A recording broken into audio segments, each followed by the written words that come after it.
Hello 2026 সালের প্রিয় SSC শিক্ষার্থী বন্ধুরা, তোমরা সবাই কেমন আছো? আশা করি সবাই ভালো আছো। আজ আমি তোমাদের জন্য 2026 সালের এসএসসি ও সমমানের পরীক্ষার ফলাফল নিয়ে একটি নোটিশ নিয়ে এসেছি। তো তোমাদের এসএসসি পরীক্ষার রেজাল্ট বের হবে 20 জুলাই। তো আমরা নোটিশটি পড়ে নিই। বিশেষ প্রতিবেদক, ঢাকা, পাবলিশড 8 জুন 2026। 2026 সালের মাধ্যমিক স্কুল সার্টিফিকেট, এসএসসি ও সমমানের পরীক্ষার ফলাফল প্রকাশ করা হবে আগামী 20 জুলাই। এ বিষয়ে সংশ্লিষ্টদের নির্দেশ দেওয়া হয়েছে বলে জানিয়েছেন শিক্ষামন্ত্রী আনম এহসানুল হক মিলন।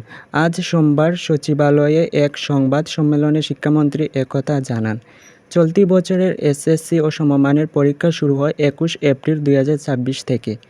পরীক্ষা চলে 20 মে পর্যন্ত। এখন চলছে ব্যবহারিক পরীক্ষা। ব্যবহারিক পরীক্ষা চলবে 14 জুন 2026 পর্যন্ত। 9টি সাধারণ শিক্ষা বোর্ডের অধীন এসএসসি, মাদ্রাসা শিক্ষা বোর্ডের অধীন দাখিল এবং কারিগরি শিক্ষা বোর্ডের অধীন এসএসসি ও দাখিল ভোকেশনাল পরীক্ষায় এবছর পরীক্ষার্থী ছিল 18,57,000-এর বেশি। তো এসএসসি শিক্ষার্থী বন্ধুরা, তোমাদের এই ছিল রেজাল্টের একটি নোটিশ। তোমরা আগামী 20 জুলাই পর্যন্ত তোমাদের রেজাল্টের জন্য অপেক্ষা করো। ধন্যবাদ সবাইকে এই ভিডিওটি সম্পূর্ণ দেখার জন্য।